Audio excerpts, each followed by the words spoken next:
ekosistem itu selalu ada dalam kehidupan kita. Jika ekosistem terganggu, maka kehidupan manusia pun akan terganggu.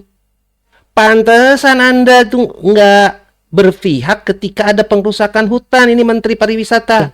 Harus benar-benar direshuffle ini kayak begini nih. Bukan hanya menterinya, termasuk pejabat ke bawahnya ini. Ngaco semua. Berarti kalian ini akan merusak seluruh alam yang ada di Indonesia.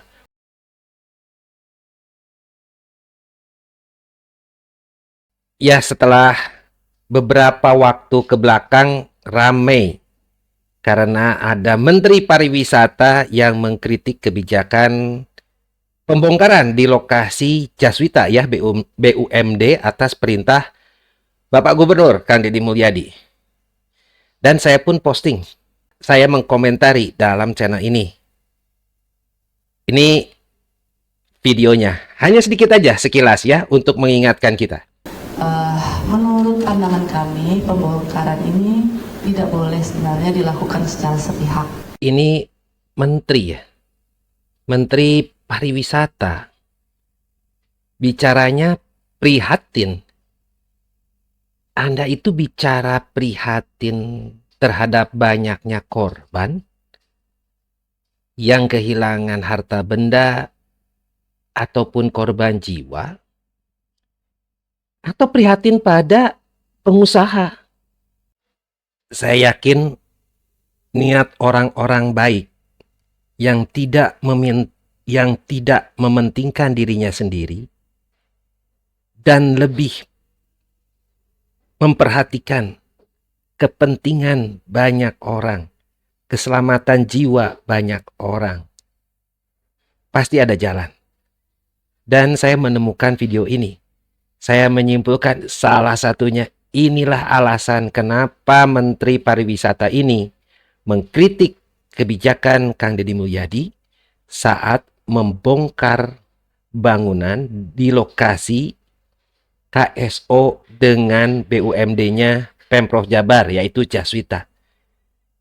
Saya akan potong videonya supaya tidak terlalu panjang, tetapi saya akan tampilkan hal yang sangat penting saja ya, untuk bisa masyarakat Jawa Barat ketahui.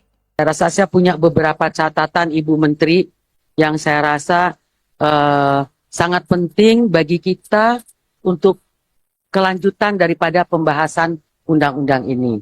Tadi Bu Menteri di awal sudah mengatakan, undang-undang ini ada 1508 ya Bu Menteri DIM-nya, dihapus 700-an, 744. Kemudian selebihnya itu kan RUU ini adalah RUU inisiatif DPR.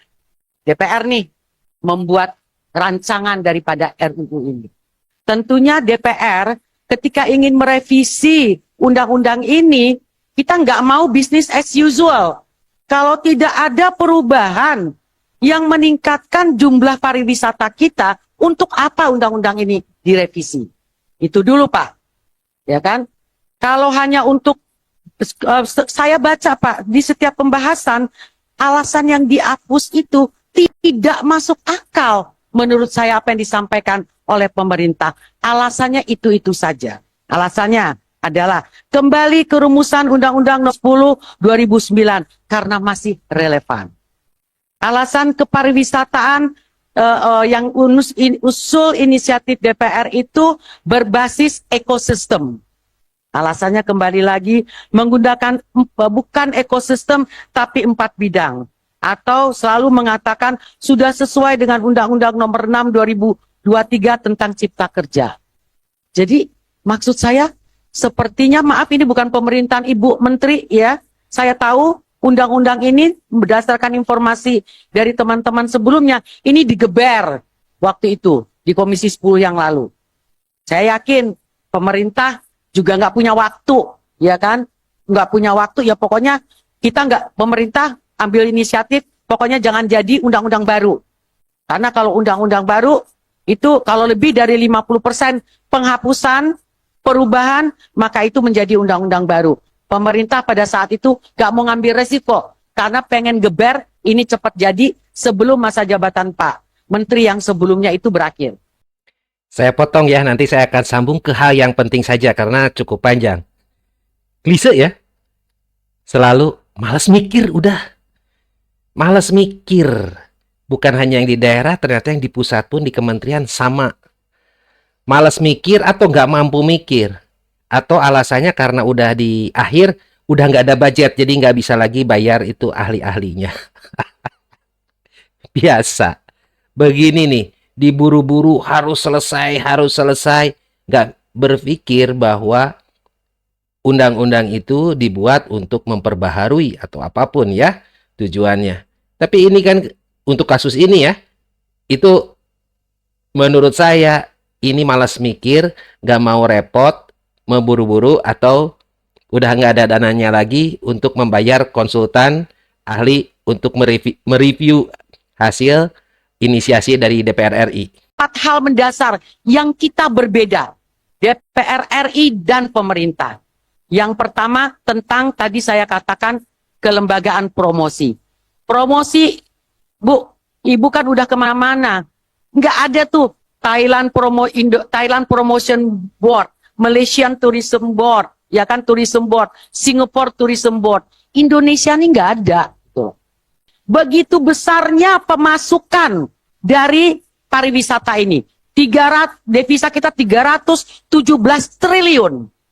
Masa mau bikin promosi pariwisata aja nggak bisa? Kan aneh gitu, Bu. Kok ada ini yang investasinya 40 triliun, lalu sewanya murah ke PTPN gitu ya? Kok rame ini Ibu Menteri sampai mengkritisi Gubernur Jawa Barat Kang Deddy Mulyadi? Bu apa kenal sama pemilik Hibis? Atau mungkin di sebelah sana dekat ada yang terancam juga?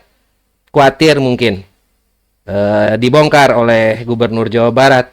Tapi kok yang ditutup, disegel oleh Kementerian Kehutanan ya? Dan Kementerian Lingkungan Hidup, kok nggak Ibu protes ya? Terus saya nggak mengerti apa yang disampaikan oleh tim Ibu dalam pembahasan ini. Menghapus ekosistem. Loh, ketika kita bicara pariwisata, ya kita bicara ekosistem. Yang paling penting itu adalah ekosistem yang kita bicarakan. Kok dihapus? Alasannya itu di alasan penghapusan yang saya sampaikan tadi bahwa kita berbasis 4 pilar. Kadang-kadang nggak ada korelasinya gitu. Nah, baru ketahuan. Rupanya Kementerian Pariwisata ini tidak ingin ada ekosistem masuk di dalam rancangan undang-undangnya. Ekosistem itu selalu ada dalam kehidupan kita. Jika ekosistem terganggu, maka kehidupan manusia pun akan terganggu. Pantesan Anda tuh nggak berpihak ketika ada pengrusakan hutan. Ini Menteri Pariwisata.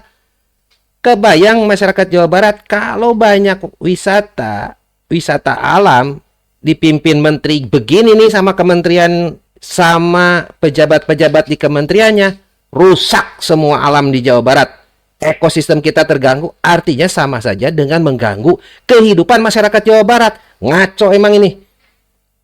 Jangan-jangan yang tadi saya posting tuh yang di Taguban Perahu juga, dia tahu ini Kementerian Pariwisata nih, dan pasti didukung juga nih. Kacau ini.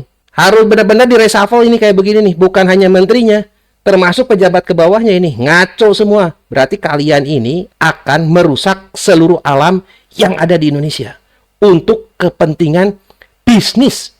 Wisata yang kalian bangga-banggakan, pariwisata. Kalian ini mau merusak alam Indonesia. Ketahuan kan? Bobroknya kalian itu. Saya rasa cukup masyarakat Jawa Barat ini kebobrokannya terbongkar. Parah ini, parah. Ya.